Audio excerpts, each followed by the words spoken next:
Hello, welcome. Let us understand some basic features of JavaScript.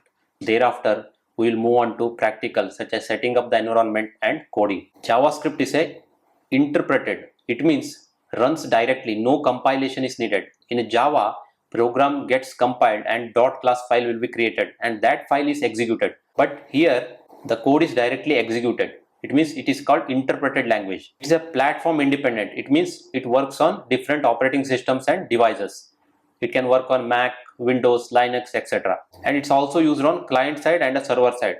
It works on both browser and a backend. It's also lightweight. It means compared to Java and some of other programming languages, it runs faster and simple to use. Dynamic typing. Dynamic typing means you do not need to declare the data type of the variable.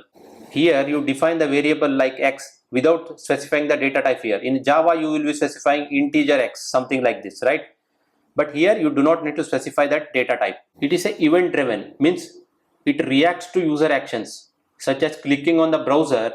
It will invoke the JavaScript and it will execute and perform certain actions such as showing the pop-up or performing the drag and drop, etc. ES6 onwards, it is a object oriented. It means it supports OOPS concepts such as classes, inheritance, encapsulation, polymorphism. As we progress further in the course, we will understand these concepts in detail later.